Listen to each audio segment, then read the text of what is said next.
What would you do if the company you founded got sold and suddenly you found yourself not having to worry about your financial future at all? Or better, or worse, you have way too much money. So what's next? Our guest of today faced those questions and ended up starting and funding a venture and a movement in the Netherlands trying to tackle the fundamental issue, some would say the root cause of all our agriculture issues, private land ownership. He really wants you to ask the hard questions. Where did your money come from? What is enough? What would you do with the rest? And what do you want your legacy to look like? So join us in this fascinating conversation where we cover inequality, impact investing, land ownership, unsustainability, Charles Eisenstein, and so much more. This is the Investing in Regenerative Agriculture and Food podcast, Investing as if the planet mattered, where we talk to the pioneers in the regenerative food and agriculture space to learn more on how to put our money to work to regenerate soil, people, local communities, and ecosystems, while making an appropriate and fair return. Why my focus on soil and regeneration? Because so many of the pressing issues we face today have their roots in how we treat our land and our sea, grow our food, what we eat, where and consume. And it's time that we as investors, big and small, and consumers start paying much more attention to the dirt/soil underneath our feet. To make it easy for fans to support our work, we launched our membership community, and so many of you have joined us as a member. Thank you. If our work created value for you, and if you have the means, and only if you have the means, consider joining us. Find out more on gumroad.com/investinginregenag. That is gumroad.com/investinginregenag. Or find the link below.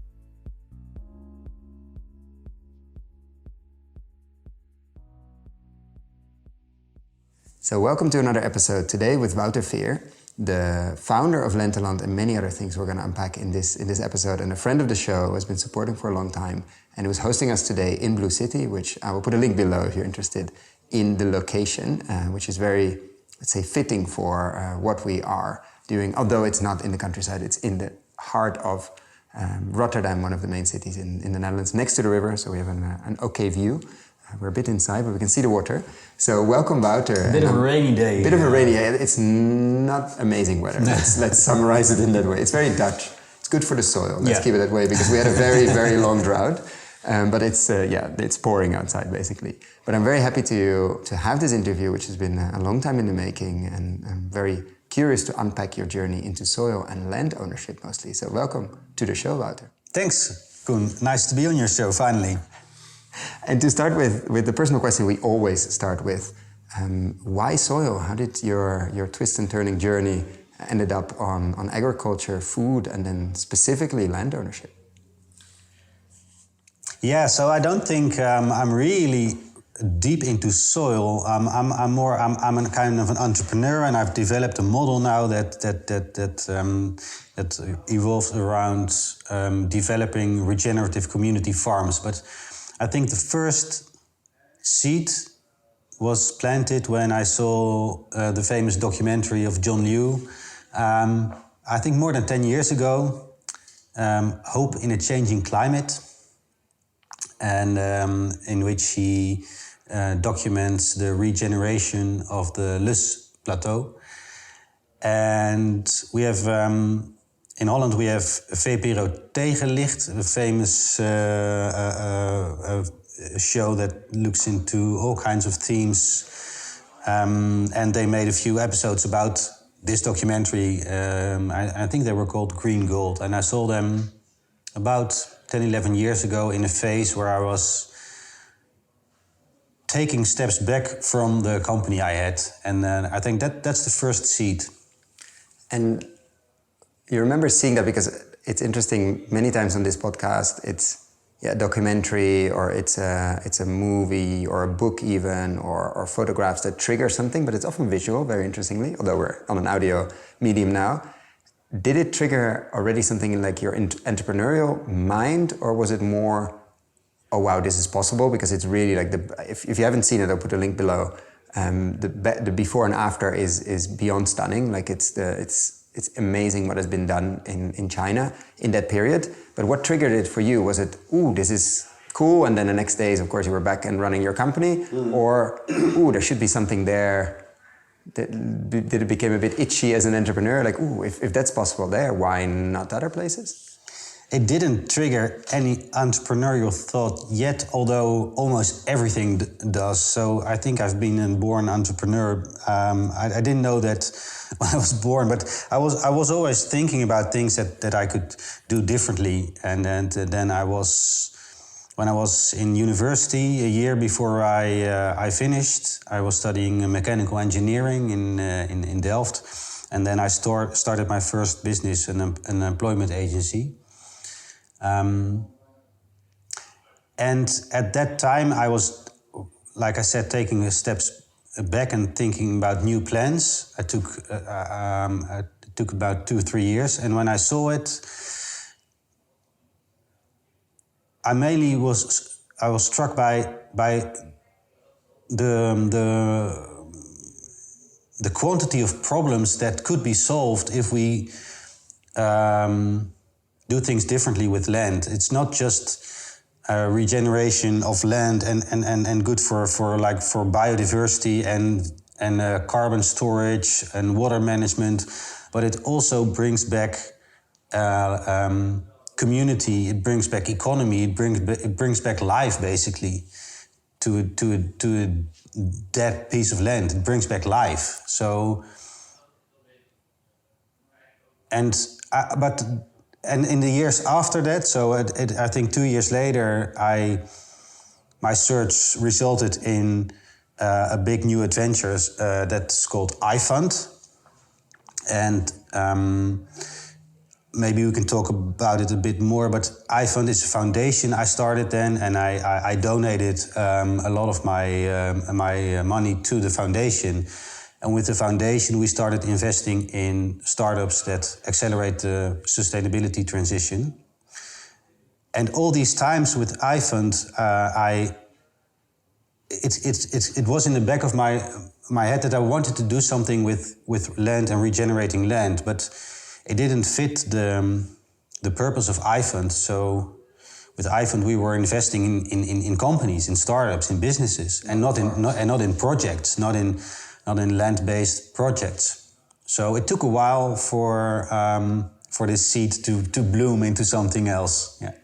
And what triggered that, the blooming? Because seeds can be dormant for many years and decades, and potentially even hundreds of years. So what triggered that? Well, some more seeds actually. So this was one important seed that is on the foundation of Lenteland. And to put it in perspective, so this was, I think, 2011 maybe. And then in 2021, I started Lenteland. In 2014, I started iFund. And I've been working hard and intensively on iFund and all side projects that came from iFund for the years after that. And one other seed is, I think, the way I look at the financial system. So I always try to look at things in a systemic way and not to... So that when you try to solve something, you're not solving...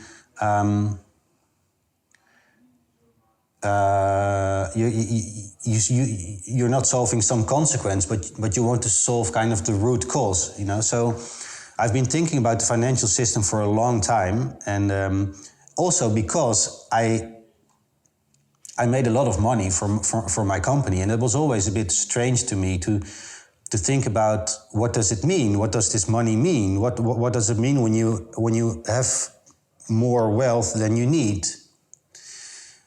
And one of my conclusions after years of studying that is that the two main problems in the world, I think, are inequality and unsustainability, and both find their origin in the financial system. So one other seed is my conviction that there are some big mistakes in that system. And the financial system, money is a very handy tool to trade so that people can specialize. But I think it wasn't designed or meant to accumulate wealth. And that property of money has infected all other kinds of things, among which land. So the fact that it's now we find it normal that when you possess something, it should give you an advantage. You should be paid for that, or you should accumulate something. So if you own a lot of money and people need it, they should pay you rent. If you own a lot of land and someone wants to use it, they should pay you rent. If you own a lot of houses and someone wants to use it, they have to pay you.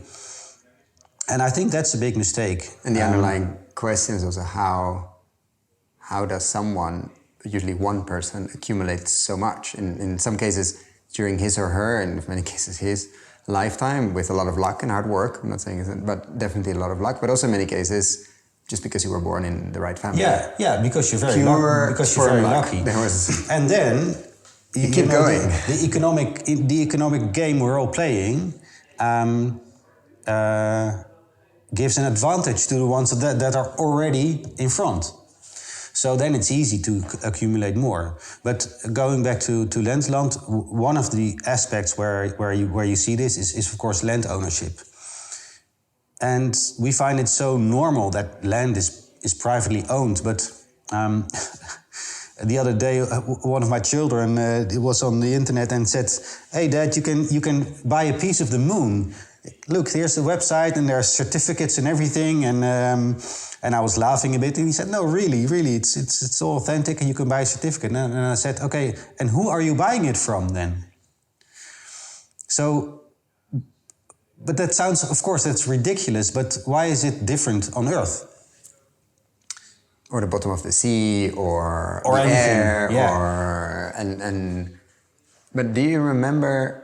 Because going from questioning and unveiling some very big mistakes in the economic system to land ownership might seem in hindsight a very logical steps, but do you remember when you sort of, I wouldn't say clicked, but look at that core problem of, wow, ownership is actually like private ownership of many things, which we've never done until very, very recently. Let's not, like this is not something that's been around for millions of years. Do you remember when that click? Was there another documentary or a book, or was it a slow? No, I think there was a third seed. It's land. So we needed a third. Yeah. So the first seed was this documentary about regeneration on a large scale. The second seed was this realization that land ownership is a strange thing, and also, of course, you can't go into farming if you're not rich or born in a farmer's family. And there are so many young people that want to start a CSA or go into farming, but they can only lease a small plot of land, and 2 years afterwards they get kicked off. So they never can start growing like trees. Everything. They have to stick to what do you call 1 year annual vegetables, annual vegetables. Maybe some chickens. That's more or less like perennials is risky. Yeah. Asparagi maybe, but yeah, it's a very limited, because you get kicked out for some development. So, and then the third seed was actually more of like a private plan that I had for years, because from 2011 to 2014, I was really looking into, okay, what do I want to do? And I was looking at all these, reading books, watching documentaries, trying to really feel what kind of big transitions are coming towards us. What problems are we going to face? And what I saw was, we're going to face water shortages, and we're going to have water wars. We're going to face food shortages. We're going to face energy crisis. Everything. I mean, and in 2022, you can pick any paper. The summer wasn't easy for water. Pick any page, and there are three news items about this. It wasn't like this 10 years ago, but I felt it was coming. And one side of me has been working for 10 years to, on a really small scale, help start up some businesses that, help us find a soft landing after we go through these transitions, also maybe to soften them a little bit. But I also had this urge to buy a piece of land myself and be self-sufficient there. So grow my own food, harvest my own rainwater, have some trees to make my own heat, everything. Also because I was a little bit scared of where the world was going. So there's also kind of a little prepper in me, like a prepper mentality. You were like looking at New Zealand, like some other That's richer not people, the way, or not? not the prepping way where you have a closet full of guns and container storage and barbed wire fences around your plot. No, I think so. Yeah. So you were on the market. You were actively looking at places, because I remember this period. We've known each other for quite a while. That you were looking, okay, where can I be where seawater rising is not? We're in a country which half of it is practically under sea level, and not now, but in the future or when the dikes break. So you were looking at plots of land a bit higher, a bit away, like strategically looking, okay, where do I want to be? Even before that, I realized also when I started iFund and the companies that we're investing in with iFund, we've been doing that now for 8 years. We're also always looking at these entrepreneurs and asking ourselves, are they contributing to a world that we see in front of us, like in 20 years, where this globalization is a bit something of the past, and it's not like everybody is growing their own food and making their own energy, but it's more like my vision is a regional economy where everybody knows where their food comes from. So you don't have to make everything yourself, but you know where it comes from. You know where your energy comes from. You know where your water comes from. You know where your resources come from. And so that's also kind of how do we become more resilient? So my own drive to become more resilient and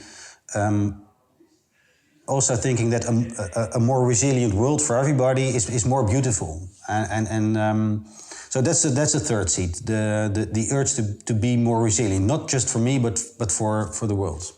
So that's the resilience thing, the financial system thing, and land ownership, and then watching what regeneration can do. And then I think in 2020 those three came together. Yeah, because it went from I would like a place for myself and my family and be resilient in that the family sphere, let's say, to something a bit bigger, a bit broader than that. Yeah. So I was making plans about a small eco village. Let's call it that. Yeah. And then how did it go from there? Of course, your entrepreneurial mind started to knock on the door and say, yeah, but Wouter, that's probably not the only person that wants this. Actually, I was, as you said, I was actively looking. I started that a few years ago, and then in 2020, when the COVID crisis hit, I picked those plants up again because they were in the fridge. And then I started actively looking for land. Also, like you said, above sea level, because one of the, of course, indigenous practices is looking 7 generations ahead, 200 years. So 22, yeah. Nobody talks about 22. You know, everybody talks about 2030 or 2050. But in Holland, most of the country is below sea level, and sea level is rising quickly. I think it's a wise thing if you look like 100 or 200 years ahead that you build something that's above sea level. So that, and yeah, it started with actively looking for something for my small eco village. And then I thought, when I actually find something now, who is going to buy that? Because you went back to your land ownership question, of course. And that's a difficult question once you are so convinced that this system is flawed, and then you're looking for something for yourself, and then you find something, and then you vision yourself sitting at the notary, who's going to be on that deed? So that couldn't be me. And then, because not only because of this, but this conviction about land ownership, But also the question, what happens when I'm gone? And then there's this beautiful eco-village, and then I'm gone. And then maybe my children think this is all bullshit, and they cancel everything. That's not the way because they want to buy some pieces on the moon. You don't know. Yeah, maybe. They need some liquidity. On the moon or on Mars. Yeah. The ownership structure, especially in the longer, also in the short, because we're all convinced about our own convictions and we're fine and etc. But things change, life changes, situations change, longer term, everything changes. So how do you make sure that we get to the steward ownership piece, of course, that the stewards of the land are able to steward the land long term and are not selling to buy pieces on the moon or somewhere else or do whatever. So that led to a sort of existential crisis, like who's going to actually buy this? Who's going to sign? Yeah. So and luckily I already had done this before, because in 2014 I founded a foundation. And I donated a big portion of my money to the foundation, so it wasn't mine anymore. And then with the foundation, we started doing all these impact investments and building a team. And now Ivan is 5 people. We've done more than 20 investments.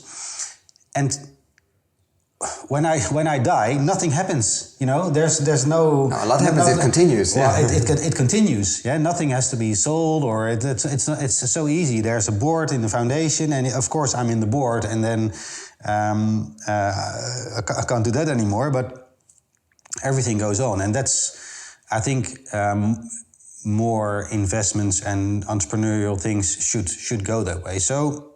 The question wasn't really difficult for the eco-village or for my personal project. I had to start a new foundation. So I was making plans for that new foundation. And in the meantime, I was talking to all kinds of farmers and other initiatives and projects in Holland that were doing something with regeneration, something with land ownership, something with small community farms, etc., etc. And I was getting more enthusiastic after every appointment. And at that moment, I thought, and then the company I still I sold in 2015 for the major part. I still had some loans and earn-out arrangements there, and they got paid out at the end of 2020. And I thought, I don't need this money. I'm going to put that all into this new foundation, and then we can start at least 4 of these projects, and not only one for myself. Of course, This was the moment where my wife thought, "Oh no, here we go again." This is not the first time. It's going to be. She was already envisioning the eco-village, and finally Wouter is slowing down a bit for the 2 of us, and some. So he's going to make vegetables. It became a new, actually, it's a new venture. It's a new, and it's a foundation, but it feels like a business. So I started the foundation Lenteland, and again I made a pledge to donate a lot of money to the foundation, 10 million actually. And in the meantime, I developed ideas about what we're going to do and how we're going to set up these farms and run them and find farmers for them, etc., etc. Now, fast forward, we're talking the end of 2022. You bought 2 farms. One is fully up and running, or is in the process of getting up and running. And they're both kind of in the startup phase. But we have farmers and they're doing things. Let's talk about the one that's mostly in the news. Let's say maybe I can say a little bit more about the model, because. The idea is we have farms of 10 to 20 hectares, and there has to be a house. So, and that's a little bit difficult because we can't find the 3rd and 4th farm now. We're looking very hard, but it's so difficult to find plots of land that meet our criteria. So there has to be a house. It has to be above sea level. It has to be kind of in the vicinity of enough people so you can have a short food chain. And every farm it's not owned by the foundation, but the foundation starts a new cooperative, and then the cooperative, we finance the cooperative with loans, and the cooperative buys the land and the house, and the farmers get in the cooperative, and then the cooperative starts after they've started the business, they offer certificates to the community, and so then the community slowly but steadily becomes owner of the cooperative, and then the loans get repaid to the foundation, and then we can start more farms. So it started with an idea of, so now we can do 4. You thought and that's of course, not enough. then it evolved into a model that we thought maybe we can make a lot more if people also want ownership of these farms. And so the motto is really you, with the foundation, basically kickstart these locally owned, not futurely locally owned farms that set up their own cooperative, manage locally. Of course, there's all kinds of governance structures there to make sure it doesn't get sold, doesn't become a villa area, doesn't, etc., etc., etc. Will be farmed with the best regenerative practices we can imagine. We can't make profits on added or value, rising value of the land. So no speculation. No speculation. And then slowly, when you bought the piece of land, because of course, like buying land in the Netherlands and in many other places, when they are in the market, you need to step in. It's not that you can spend 6 months raising money from the crowd locally, etc., etc. No, you buy it, you start it, and then slowly, hopefully the local community steps in and starts buying certificates, hold that ownership, can get out as well if they want to at some point, but it will never be sold, it will never be speculated with, the land itself. And you hopefully get your loans back and do it again, repeat. Yeah. And then, so we're now in the middle of that process actually with 2 farms, which is very exciting. So how is that going? Let's start with how is it going and how did that happen? Because buying 2 farms like that is no small feat, and finding farmers to farm it is even more difficult. So what are we looking at now at the end of 2022? So, finding farmers, that's a nice process. I think both processes took about 3 months. So, for both farms, we found great farmers. Let's take the farm in Holland, for example. One is in Belgium and one is in Holland. Let's take that, for example. We have 2 guys there. They're living there with their families, and they're involving the community. They're building a market garden. They're building pluktuin, harvest garden with fruit and berries, etc. And in the meantime, we also built our own crowdfunding platform. You're gonna see he's laughing. Let's say your software background comes back in that. You had to build your own platform, I had to build my own platform. And let's make the world a bit more complicated. No, but it's nice to have your own platform if you want to do things in a specific way. So and now we're the crowdfunding has started about 6 weeks ago. We're halfway there. Of the first tranche, in the end, we have to fund, I think, 2.8 million euros for this farm, of which 81% goes into the ground and the buildings, and we have to land renovate. Is not cheap. Land is not cheap, and renovation is not cheap. We have to build another house there. And the rest, 19%, is meant for starting up the business, working capital, plants, seeds, machinery, etc.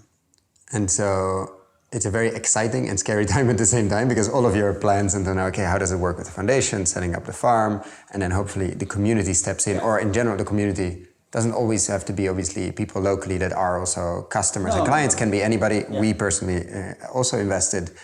Hopefully steps in enough to allow you to do more than 4, because otherwise, it will be 4, which is amazing, which is still a lot of impact, but you're targeting 40 plus and much more, of course. So what are the lessons learned until now? Is land ownership, I would say, sexy enough? Is it hitting a nerve you feel, or is it also, is it tricky? I think we can't generalize the lessons yet because it's so context specific. And I think the context for this farm is that it's in really a rural area where everybody know each other, and they all help each other, but they're also a little bit hesitant, and the way we are farming there, that's not something they know, and not necessarily something they believe in. And so you're looking at the weird ones from the Back to the Land movement, as we discussed in the interview on duck eggs. Like there are another few people that buy a few hectares. They're going to try something. Let's give them a few years and let's see what happens. From Roel was this quote: they come in a car and go back by fancy bike. car and they leave on their bike. Yeah. So let's hope that doesn't happen. But there's of course a resistant and very understandable rural versus urban, because usually it's been that way. Yeah. Usually fancy people come from the city and claim all kinds of stuff, fancy between brackets, claim all kinds of stuff. We do it differently, we come and help you, blah, blah, blah, blah, blah. And that usually turned out to be a bit different. Yeah. And especially if you're doing very different ag practices, of course, it looks, feels, smells completely different. So we invested a lot of time in getting to know all these people and hearing them and hearing their doubts and explaining what we're going to do. And that actually went very well.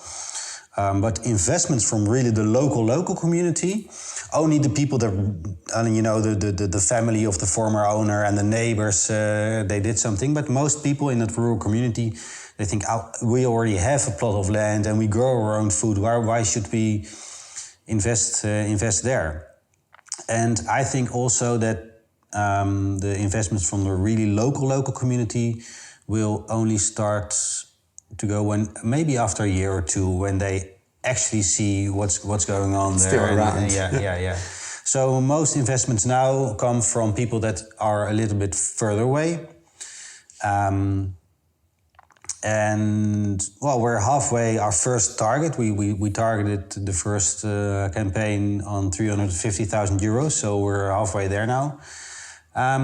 Of course, we hoped that everything would go a lot faster, but I'm still very happy that we're here and we're learning a lot of things and learning how to tell our story, because it's a complex story. We didn't choose an easy model because, the reality is complex, and it's about land ownership, it's about regeneration, it's about a cooperative and a community. It's about knowing where your food comes from. It's about non-speculation. It's and all this transparency and all the things we have in there. It doesn't make it an easy story. It's not an easy 50-second video on your crowdfunding platform that explains it all and now... Yeah. And for example, we were very close to starting something in Utrecht province, where there are a lot of... Well, it's not so rural, but and I think if we start a cooperative there, it would be very easy to fund that in a matter of months and for the full amount. So I think we will learn in a few years what our story should be, dependent on the context. Yeah, and of course you didn't choose You chose a difficult route, very understandably, but like a friend of ours, both of ours actually, Thomas Ripple, they work with farms already existing. Like there is a community already that's been built over years. They've been buying from them, have been working there. Cultuurland. Cultuurland. So there's already that mycelium network that will respond to something interesting and useful and relevant, etc. In this case, you have to build all of those connections from the beginning, and then you come with an ask, which of course is very challenging and needs time. All of these things, unfortunately, always need time. But that's, luckily you have the time, we're running out of time, but you have the time to experiment, to fine-tune your message and see that. And in terms of the farmers in this case, because they build their life on that land, and of course you don't want to kick them off after 2 years, like how involved are they in, like how much of it can they actually see the land as their quote-unquote land? Of course, it's not their land, it's all of our land and it will never be speculated and sold, but how much can they really act as if it's their land, and how protected are they from the normal, unfortunate leasing or leasing structures where, you can be kicked off any time and thus you won't never invest in regenerative practices? I'm not sure what you... Like how involved are the farmers, like the two that are now farming on the farm in the Netherlands and the one in Belgium? Are they on a yearly contract? How involved are they? How much can they act like it's their land? They're first of all, they are part of the cooperative, and they're a member of the cooperative, and they have a specific member type that's meant for farmers. Then we have a member type that's meant for the foundation, and then we have a member type that's meant for the community and the investors. And the member type they have give them the right to be in the board of the cooperative and make all the daily decisions. It's not that I can come as an investor and I don't want carrots, but I want you to grow this. Like that's not the... No. So they decide what they're going to grow and how, etc. And at Lenteland, we have a lot of experts that help them make decisions, and we can give them advice. And of course, it's a wise thing for them also to ask their certificate holders and their community what they want to eat. Of course. But in theory, they can stay there forever. In theory, they can stay there forever.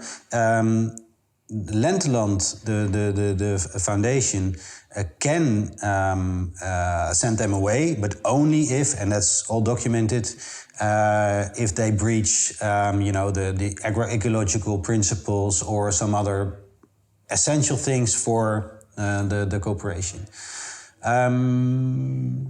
So they really feel ownership, and that's also what we find important. That they're not. That it's not just a job and they get paid for 40 hours a week and then they're gone. So that's why we want them to live there, and we want them to feel like they own the place. How we do that is, and so one way is to give them a contract and then they're just a paid worker. The other end is they have to lease the land themselves and start their own business and take all the risks. So we're a little bit in the middle there. So we give them a basic income, and of that basic income they can live, but not more than that. So they can't buy anything new, they can't go on holiday, but they can live. They get this basic income until the cooperative starts making enough money and making a little bit profit, and then their income rises to a kind of a normal income. And then after that normal income, they get 20% of all the profits above that. And 80% of the profits of the cooperative go to the certificate holders. So that way they have like a safe basis to start their own farm. The first profit adds to their income, and then they have normal income, and they still, if they do it really well, they are incentivized. They're incentivized. And so, taking a step back and looking at what you've learned now, what would you tell other impact investors or other investors looking for influencing, let's say, this land ownership discussion? Of course, without giving them investment advice, because that's not what we do. But what would you tell them to look for, or to read, or where to go to learn more, or where to go and to start? If they want to be active, if they have this urge like you had and have as an entrepreneur and investor. Yeah, it's a difficult question, because I think I'm more of an entrepreneur than I'm an investor. Luckily, I have some money to invest, but then I invest. Then I see an opportunity to start something, and then I invest in that. So I don't know what a passive investor actually could do, but find other entrepreneurs that they believe in. And I think it's also a question of what kind of investor are you, and what do you want with your investment, and what. So this brings me back to my thinking about the financial system, and what do you do when you have too much money? And too much is not a light word. You can simply calculate what you need for yourself, and maybe you want You want to give your kids a nice start in life, but everything above that, you can't take it with you when you're 6 feet under, you know? So what do you want with that? And what is it? And how did you get it? And where did it come from? And why are you afraid to lose it? Or why do you want to make more with something you never can spend? So the question, Eisenstein also says, do you want more money or do you want more ecology? And I'm not arguing that you should just give it all away. But what I do is I invest that excess money in something that, I mean, I can lose it. And then I've lost nothing because I already had that piece that I needed for myself. But I'm going to start someone and start, you know, buy a piece of land and just pay people to do the right thing there, and then try to make a business around that and see where that gets you. And hopefully you're building something that adds value to the lives of the people around it, and then they will pay you for that, you know. But you can't calculate that exactly when you start. So you're saying the question before is actually, who are you serving? And Charles said it on our podcast, I think. Who are you serving? Ecology or money? Like, who's your master? And like, what is enough? Where did it came from? In this case, from a company, and very lucky. I mean, you worked really hard, but got very lucky and suddenly accumulated way too much money for one person or one family to ever spend. And we've seen many examples actually where that goes really, really wrong. So you're saying go a few steps back. Like, what does this mean? Where does it come from? How much is enough? And then what do you do with the rest? So the investor advice would be, you know, it depends on, I mean, is it okay if you lose a little bit of it? If not, then I can't give you good advice, because I think there are no more investment opportunities in this world where that are safe. You know, those opportunities have gone a long time. So what's your risk appetite? Both in ecology and in money. Yeah, but also, what do you want to build? I mean, and if you have money and you invest it, and then like 10 years later you get it back with a 50% gain, then you have to think of another thing to invest it in. Seems very tiring. Oh man, yeah. So just put it in something that builds something, creates something, and then just leave it there, you know, and get the gains from there or something. So it's a natural bridge. It may not seem like that, but what would you do if tomorrow morning you wake up and maybe get an inheritance, or somehow you get access to a significant amount of money? Not that you didn't have that before, but like €1 billion, like, which used to be crazy amount. Now it's even less with all the inflation. But let's say you had $1 billion.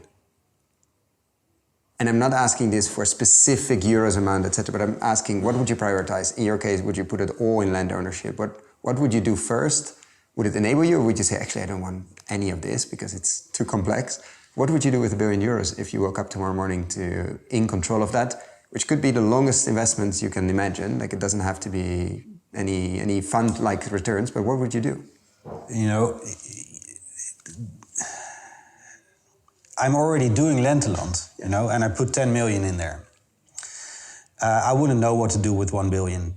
So the true answer is, if I got 1 billion, and that this accounts for everybody that earns some money, it comes from somewhere, you know.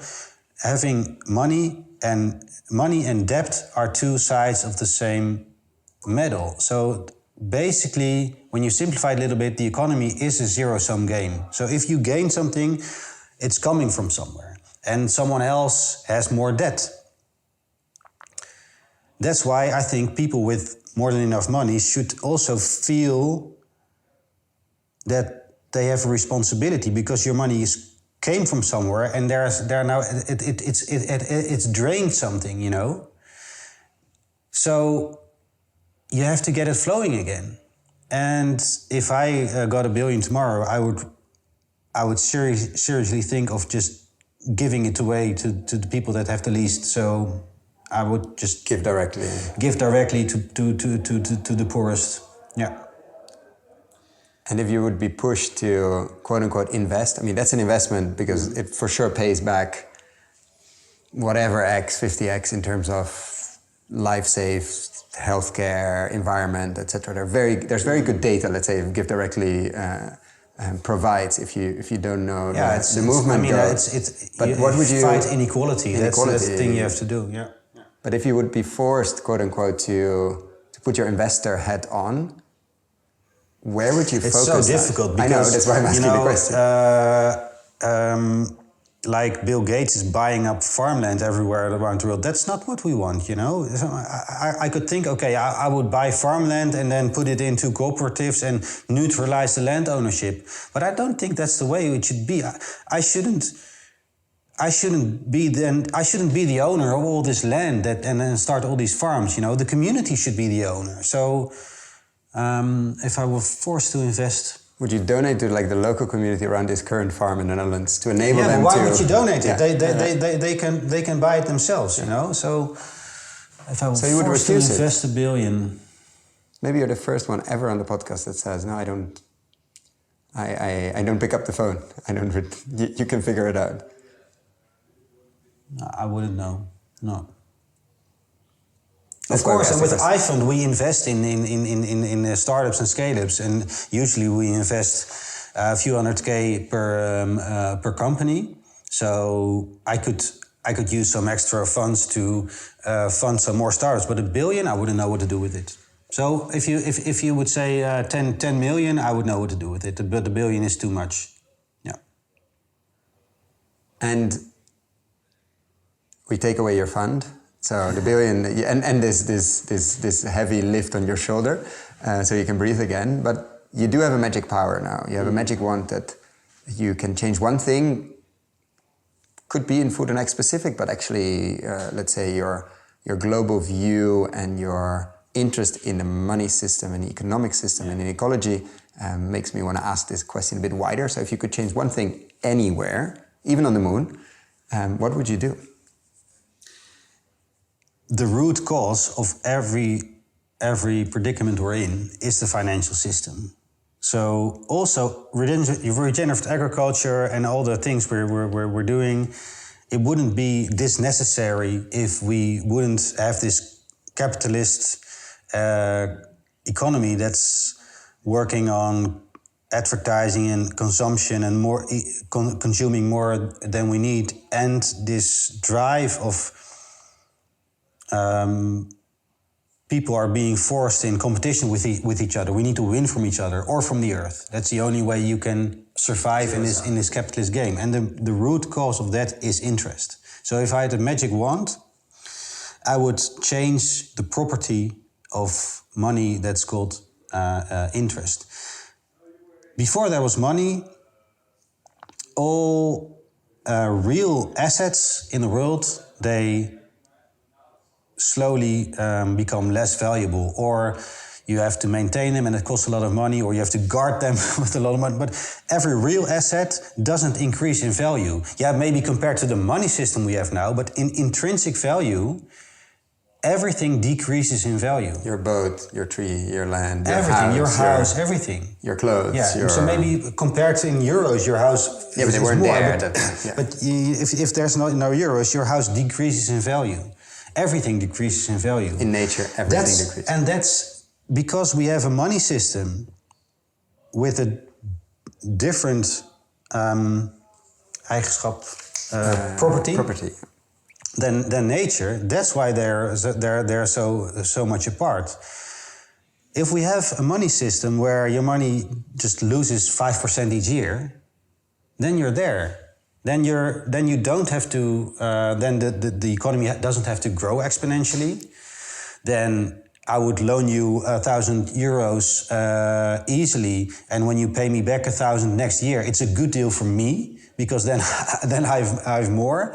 So then you bring economy in line with ecology actually, and then also inequality becomes less and less, and unsustainability becomes less and less. So you would use the magic wand to to raise interest. Yeah. And I would anybody not interested in raise this, it, make it negative interest. Anybody interested in this, read Sacred Economy, Charles Eisenstein in general, and there's a lot on that actually. How does that, like, if that's the root cause, why did you, this could be a whole different rabbit hole, why did you decide to start Lenteland? Is that an indirect way of like fixing the land ownership discussion to fix this interest, this positive interest, which should be negative, basically? I don't know what it does to the sound. Lenteland is also it's not addressing this root cause. It's also a symptom. Yeah. For years I have been thinking about starting a new currency. And I've researching it for years, made plans, made a coin design, everything. A coin that wouldn't be speculative, of course. That's the problem with all these cryptocurrencies, that they're speculative. We're in the middle of one of the big fraud cases again, yeah. That stimulates local economies at all kinds of properties. Why didn't you do it? Because when I was going to do it the way I wanted to, I had to get a bank permit, and then I thought, well, let's do that. Cost us something, cost some time, and then let's do it. But in the end, I thought that the chance that would succeed was, rounded, was 0. So maybe it was 0.1 or 0.001%.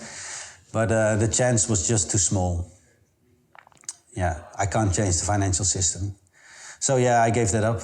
But it stays, I was going to say, it's in your fridge, just like other plants and seeds which have been there for a while. And do you see it ever, what would be needed or to get that chance to 10 or something that makes you want to give it a go? Are there conditions that need to be...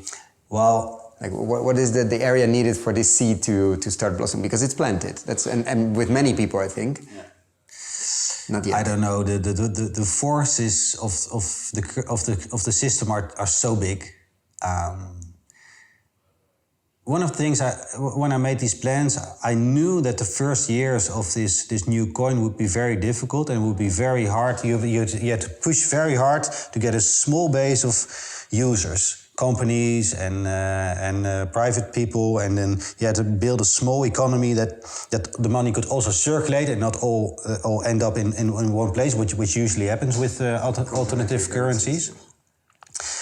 And then the only way that it would really grow big is if the current system would fail.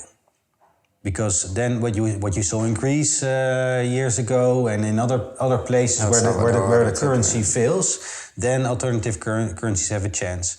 But the current system is too easy for everybody. So, and that's also when I researched all the other alternative currencies that are there. The only predictive value about how big they would grow is how much the group of starters, or what do you call it, that the people that started it, the founders, with how many they were and how long their stamina was, But it felt like, having a balloon with a small hole in it. Then if you blow really hard, it can get some volume. But if you stop blowing, it's gone. And that's what it probably would be. So I didn't find a way yet to design it in a way that it wouldn't be a balloon with a hole in it. It's very interesting because I suddenly remember with Thomas Rippel of Cultuurland that he was researching a stablecoin as well, and I think many people in the, let's say, not the alternative currency world, but that are deeply questioning the current economic system, funnily enough, end up, or I know two of them, but they end up in land ownership, which is very interesting and probably as a sort of roundabout way. That's why you can do something. You can do something. So that's also for what I see with Lenteland. Yeah. I mean, it's kind of a small. I don't know how to change the system. I don't know how to change the political system. I don't know how to change the capitalist system. I don't know how to change the agricultural system. I don't know how to change the financial system. But I do know, I think, how we can start a small new system where everything works in the way we want it. And that's also a little bit of Lenteland. Just a small system with a few hundred households around a farm, and maybe we can make 4, and maybe we can make 400, and maybe we can make 4,000, and then we don't need the existing system anymore. Because there, you can almost naturally pan it out. There will be complementary currencies born on these experiments, because it would be crazy to use euros for many of those things. Especially when they fail, and that's not far away. That's my prediction. Yeah, but I think you've been saying that for 10 years. Yeah, but it's always like the moment before, it seems very stable, as we just saw with a massive crypto crash. And then 2 days later, everything is in these systems are also very unpredictable, very fragile, and we don't know when and how it happens. But it's very interesting to see that land ownership is it's probably the base of many of the speculation and many of the wealth created, or quote unquote wealth created, because somebody put a fence around something and said, this is mine. And now you have to pay to rent it, or you have to pay to even walk on it, or you have to pay to eat from it, etc., etc. I think it's a topic we're going to explore more and more on the podcast, as it keeps coming back as one of the root causes, if not the. And so I want to thank you so much for your time. I want to be conscious of your time. I don't think it's the last time we're discussing this topic and following Lenteland over time. So I'm very happy to check in this early moment of the journey. And thank you so much for sharing. Thanks.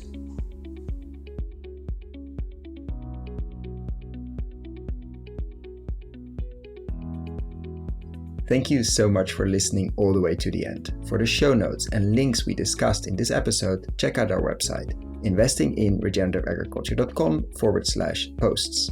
If you like this episode, why not share it with a friend or give us a rating on Apple Podcasts? That really helps. Thanks again, and see you next time.